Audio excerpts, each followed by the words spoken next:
You wanted the best. You've got the best podcast. The hottest podcast in the world. The Chris Voss Show, the preeminent podcast with guests so smart you may experience serious brain bleed. The CEOs, authors, thought leaders, visionaries, and motivators. Get ready. Strap yourself in. Keep your hands, arms, and legs inside the vehicle at all times, because you're about to go on a monster education roller coaster with your brain. Now, here's your host, Chris Voss. Hey folks, Voss here from thechrisvossshow.com. Well, there you go. That shrill sound is the sound of the Iron Lady telling you that the time has come. We are live on all the social medias there. As always, folks, refer the show to your family, friends, and relatives. Go to goodreads.com/Chris Voss, LinkedIn.com/Chris Voss, Chris Voss1 on the TikTokity and all those crazy places on the internet. Today, I hope you have the tray tables up and ready for the brain bleed. It's Friday, people. Give me a break. We have a great author on the show with us today. It is entitled, the newest book that just came out March 21st, 2023, Businesses Don't Fail. They Commit Suicide. How to Survive Success and Thrive in Good Times and Bad.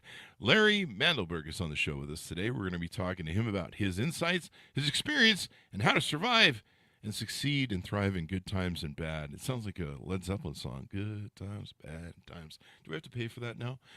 Larry is a consultant, speaker, and author with more than 150 years of combined business experience.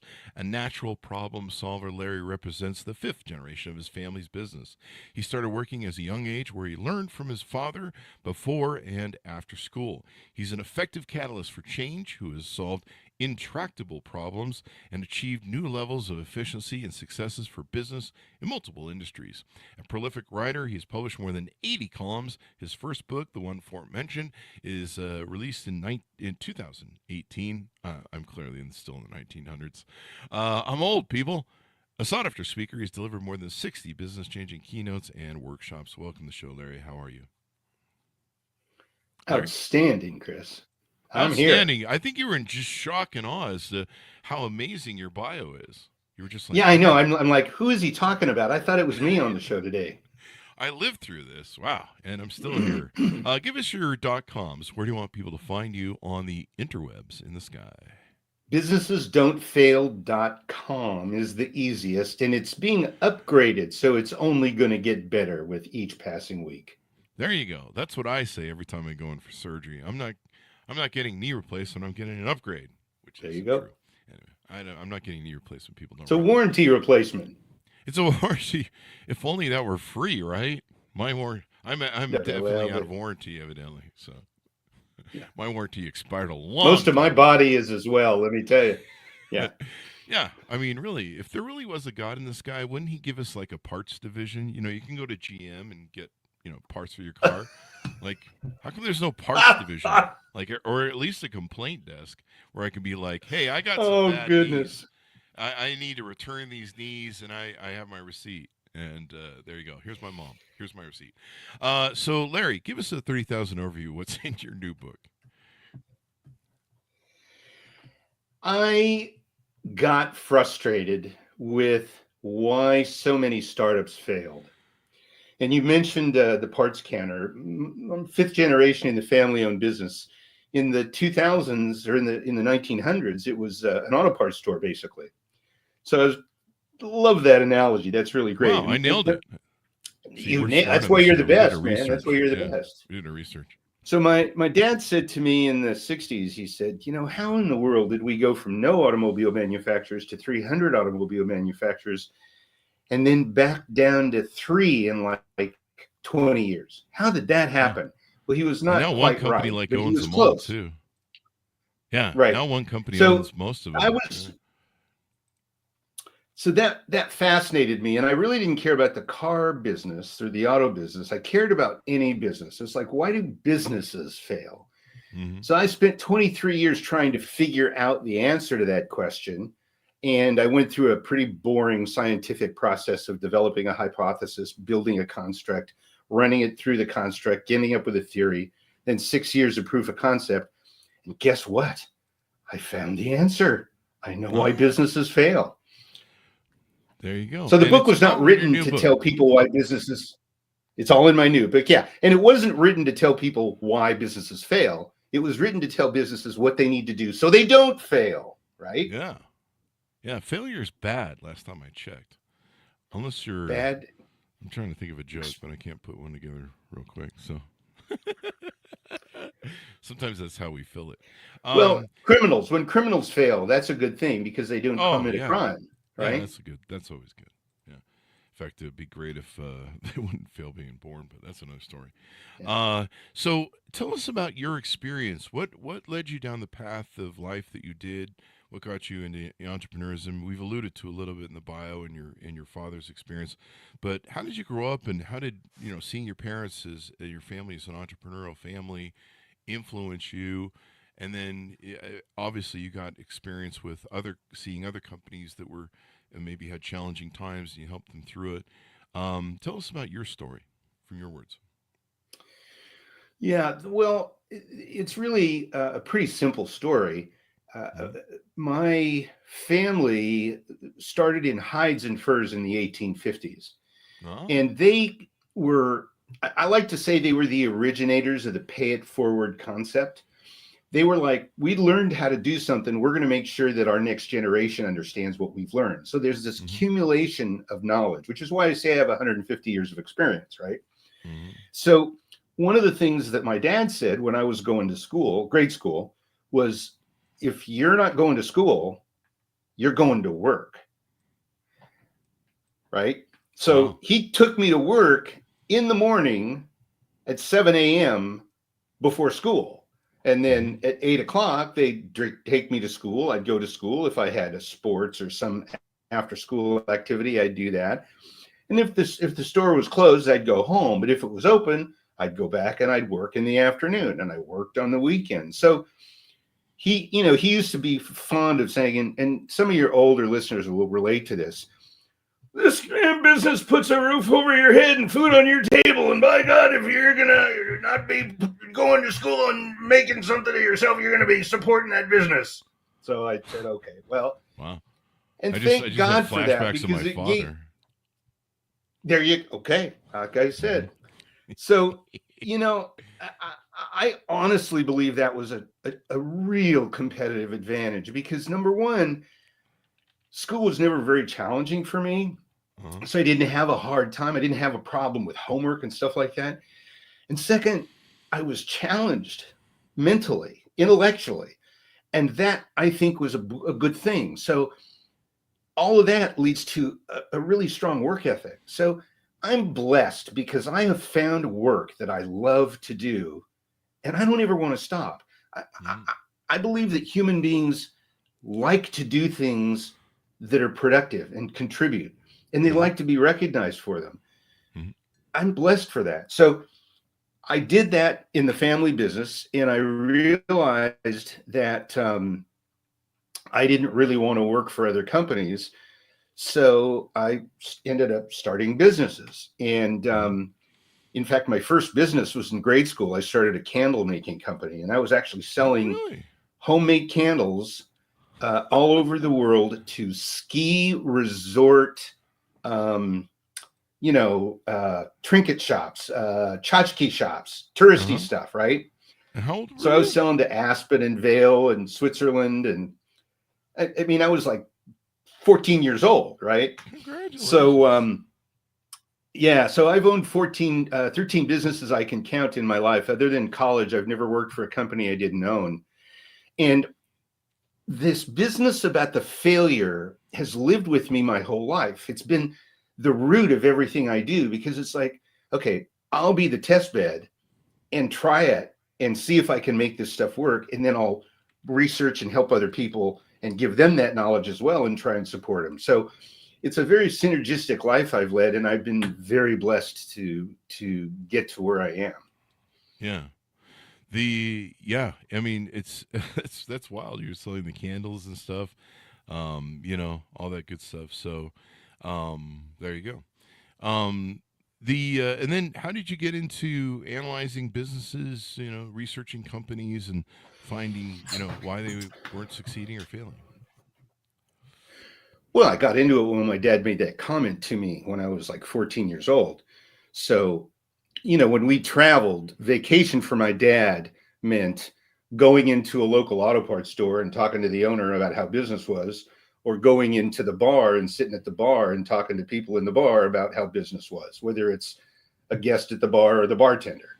So that's what we did. So I learned from my dad, talking to people about business just was second nature to me.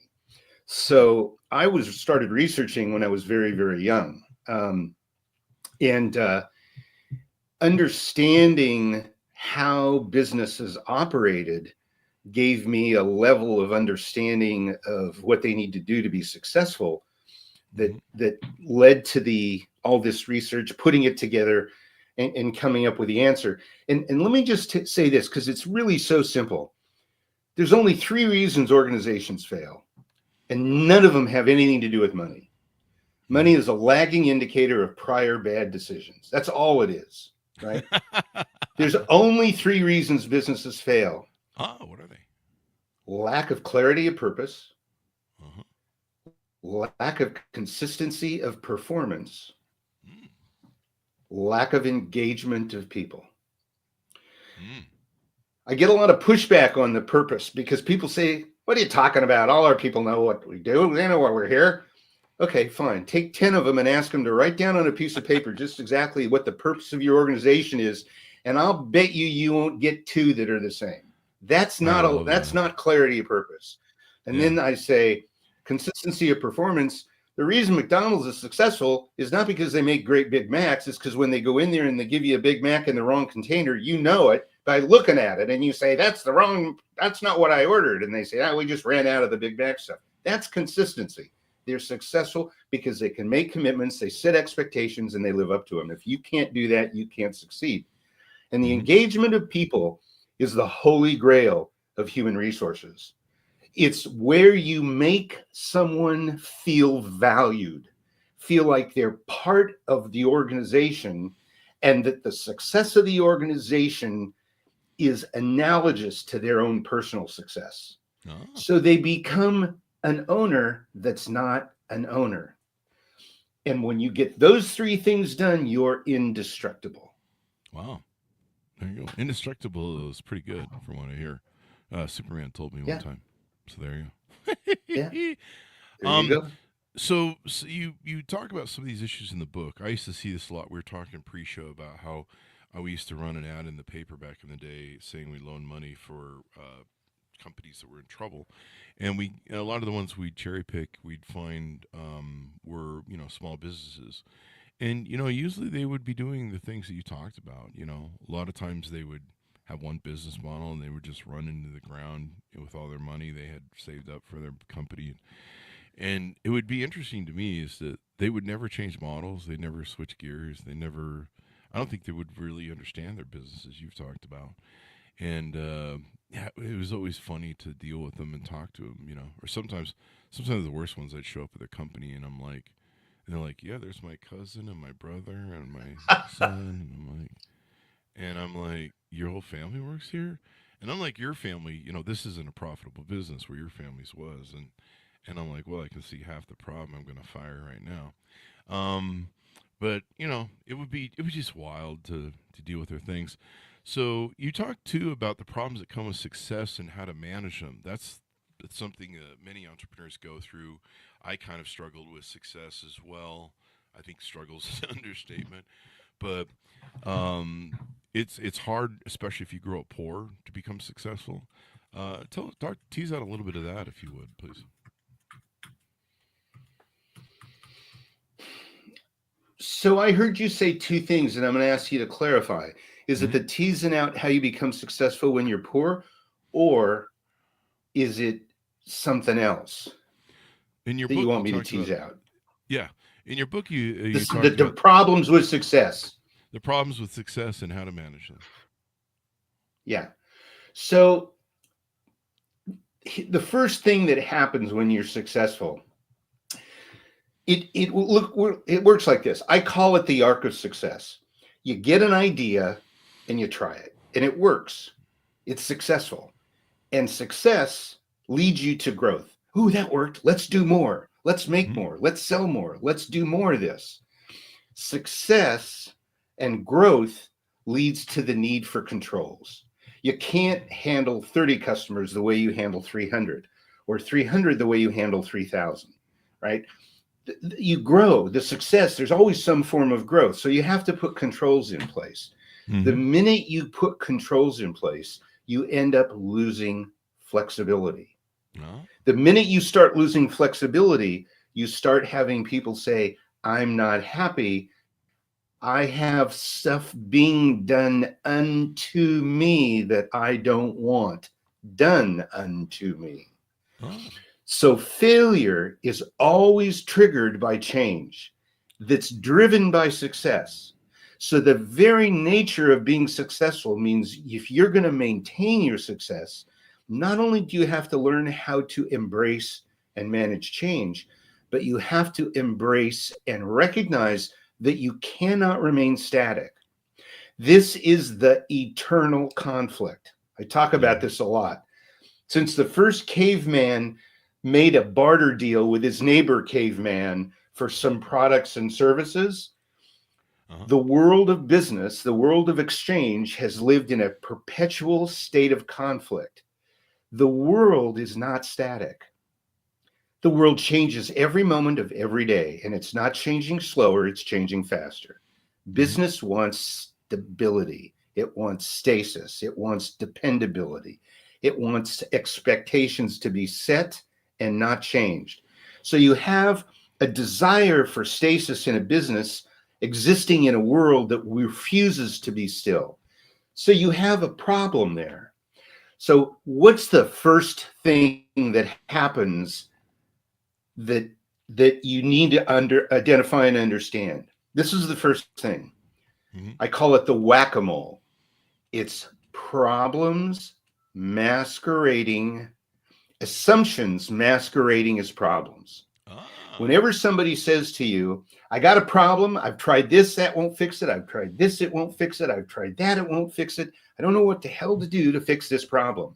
That's because you're not working on the problem. You're working on a symptom. That's the first thing that happens that's a problem, okay?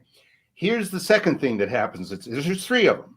It's kind of funky how all of this stuff lives in sets of threes. The second thing that happens is good behaviors, operational behaviors, suddenly begin creating undesirable results. For example, you give salespeople the freedom to have an expense account with no controls. As long as they use it properly, great. But the more successful they are and the more money they make and the more freedom they have, that's power. And power, when fueled by money, leads to abuse. It's human nature. It's not that people are bad or that they're not honest. It's not that. It's human. You can't stop it. If it didn't happen that way, the world would be broken. So you have to put controls in place. You have to change the way that works. And people say, this has been working great for 10 years. Why do we have to change it? Right? Or you put a policy in place. You're no longer going to be able to order all your own office supplies. We're now going to have central office supplies. It's not going to work. I have my own special this. I have my own special that. I want to have control over my stuff. No, we're not going to do that anymore. And you get a lot of pushback. So when you start seeing that, you realize that you're in a moment of dramatic change demand, because you've got something that's worked okay before when you were successful. Tell me if this doesn't sound right, Chris. Hey, we've always done it that way. It's worked pretty good till now. Yeah, but it ain't going to work tomorrow. Yep. And the third problem with change is when you have people in your organization and they say, it would really be great if we could do this. And you say, no problem, we can do that. We just have to change this over here. And they say, no. Don't change what's over here. I'll forego this good thing that I want. So what I call that is emotional resistance to beneficial change. Those are the three root core primary problems with success. Yeah, that will definitely lead to it and stuff. There's a lot that goes into that. What else do we have? Um, let's see. Exiting the whack-a-mole cycle with problems that don't get fixed. How do you get out of that? The Yeah. whack-a-mole cycle. Well, what you have to do is you have to ask yourself, if I'm having a problem with, well, I have a great example. We did some work for an agency, a government supported nonprofit agency that handled orphans. And Mm-hmm. it placed at-risk children in foster homes. It housed them. It took care of them till they were 16 or 18. And they hired us to come in because they were having a lot of trouble with their social workers Mm-hmm. handling the cases. They were not getting all their cases processed. So they had tried to hire more social workers. They had tried to change the model that they were using for the visitations with the kids, visiting the kids in the homes, rules within the housing where they were housed. They tried all kinds of things, and they talked to the social workers to see, what can you do? How can we help you be more successful? And all I would say was, take work off our back.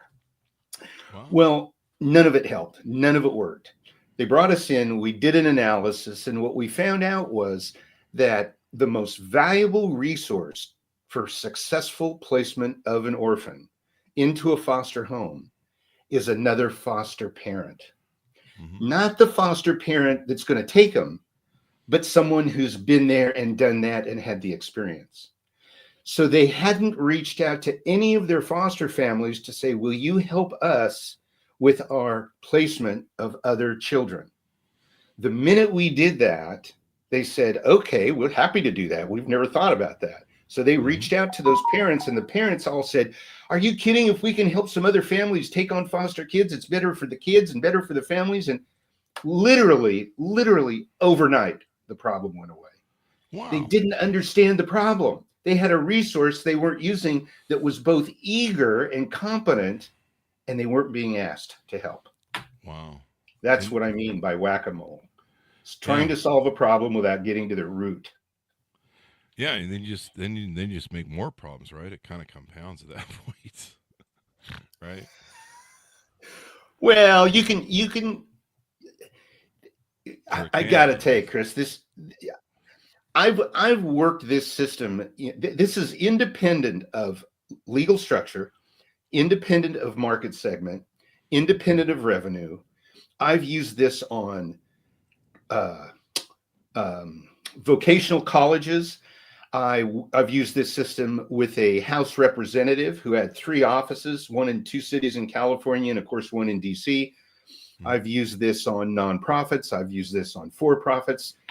I've used this on every kind of business you can imagine other than retail. Retail is the one venue that I don't dabble in. I didn't do any research on retail, so I don't have any evidence of it working. But it's amazing how effective it is. It creates tenure. It creates stable profits. It creates clarity. It creates ambassadors. Everybody in your organization becomes an ambassador, and people start loving their work. I call it the no help wanted zone. The no help wanted zone. The no help wanted zone is where everybody that wants a job has one and loves it, and everybody that has employees loves them and treats them properly. And what this model does is it creates that environment. Mm-hmm. There you go.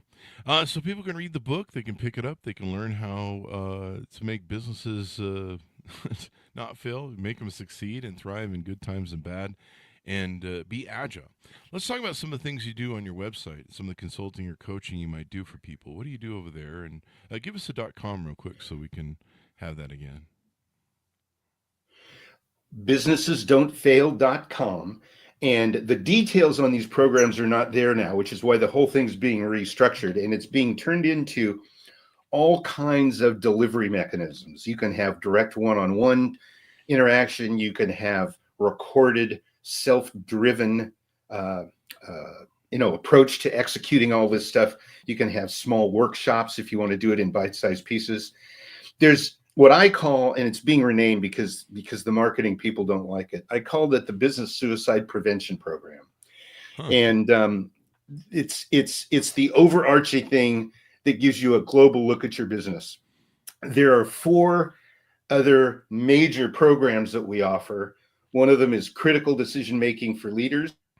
It's how do you make a decision that's critical when you don't have the information you need. The second one is high functioning boards, how to create one or transform yours. That's, of course, for organizations who have boards and are not getting any value or getting more frustration and disruption from the board than value. The next one is creating the holy grail of business engagement. That's just a whole program focused on that piece of getting people to feel valued. And that requires some prerequisites. And then the last one is how to create an insurmountable competitive advantage. And that involves working with managers and supervisors and teaching them how to recruit and train their direct reports to manage up. Manage up. Then we have some small workshops that we do. One is on delegation. How do most people learn how to delegate? They watch their parents. Not a good model for business. We teach them how to delegate. We've got a program for teaching people business ethics, which is fascinating. Ethics is just a fascinating environment to be working in. We've got one on how to do presentations. One of the things that we found years ago was that, you hear it all the time. And because I'm a public speaker and you are, I thrive in that environment. I get on a stage and I come alive, right? But it's true that the thing that most humans fear more than death is public speaking. So we found this in our clients, and we had clients, particularly some very high-end lawyers who are not courtroom lawyers, who really struggled with presentations. So we put together a program on how to put together a presentation. And that's turned into a really valuable tool for all of our clients, because when you have anybody who's managing other people, they need to be able to communicate to them in a very succinct, concise, clear, and effective manner. And it's amazing to me how many people can't do that. So we have this beautiful little template that teaches people how to put a little presentation together, whether it's 10 minutes or 30 minutes or 2 days, to get their point across. So those are some examples of the stuff we do. Yeah. It's a lot of work. And so how do people reach out to you? How do they onboard? How do they get to know you better, handshake with you, et cetera, et cetera? So they reach out to me typically by email or newsletter. If you go to the website, you can sign up for the newsletter. It's got a pretty good readership. It's 45% open rates, and it's several thousand valid emails. So there's somebody likes it. Industry standard's about 23%, so we're double that. So somebody is getting value out of it. Send me an email, larry@mandelberg.biz. Very simple. We do what's called a business manager's reality index. It's a survey of your organization's management team, the team you trust and rely on. And it identifies the level of maturity your organization is at and the areas that you're weak in. And then we let you know what those are and why. And then we leave you alone. And if you want to buy the book and figure out how to fix it, it's in the book. If you don't believe us or you don't care, no problem. None of this, we don't charge for any of this. We don't take on everybody that asks us to. We haven't done any marketing for 25 years. We've got more business than we want. Wow. So I see one free download that's on your website, free report on why business plans collect dust. Yeah. All of these are on, as you well know, in the digital age, all of this stuff is continuously refreshed. The website's being refreshed, that's being refreshed. We're going to be putting up some free collateral on debriefing very soon as well, because a lot of people don't understand the value of a debrief, or how to go about doing a debrief, or what to do with it after you're done. So we're trying to give leaders the tools they need to create sustainable, profitable growth. That's what we're trying to do, and to give them what they need to navigate the turbulence of change. There you go. And from Graham, great points, Larry, from LinkedIn. Thanks to Greg for chiming in there with the live comment. And Thank you. some we can publish, some we can't. There's lots of trolls on this on the mediums. But yeah, so people can reach out to you. I noticed that there's also you talk about growing pains, frustration, and friction in businesses. And so you can, and you've owned 11 profitable businesses in 8 industries 13. now. 13. Okay. And I've I'm actually just reading committed off the website. suicide. Yeah, I've committed 13 more than once. Well, that's why the website's There you being updated. I've Yeah. committed suicide more than once, so I have personal experience with what I write about. Definitely. Yeah, Definitely. most of us have. Most of us that are successful have had failures. Mm-hmm. There you go. So as we go out, give people a final pitch on how they can onboard with you, how they can get to know you better, and all that stuff. My only goal is to help you understand what you need to do to be successful. I have no interest in your money. If you need my help, I'll take it. But you need to understand what it takes to be successful. And the answers are in this book. It's data. It's statistically valid data from 250 executives from 100 organizations. Don't be afraid to look at the book. You can look at the beginning of it on Amazon for free. You know, look inside this book. If you can't afford it, send me an email. I'll send you a copy. But good. I just want you to avoid the pain and suffering of failure. Yep. Plan and stay ahead of it. You want to read the book before you start a business, because sometimes when you're really fucked it up, you're talking to me, and I'm like, you're 3 weeks from bankruptcy. You don't want to wait till then. So get the book now. There you go. Well, thank you very much, Larry, for coming on the show. We really appreciate it. Thank you, sir. I enjoyed it. Thank you. And thanks, Ronus, for tuning in. Go to goodreads.com/Chris Voss, LinkedIn.com/Chris Voss, all those crazy places on the internet. Order the book wherever fine books are sold. Businesses don't fail, they commit suicide. How to survive success and thrive in good times and bad. Thanks for tuning in, everyone. Be good to each other. Stay safe. We'll see you next time.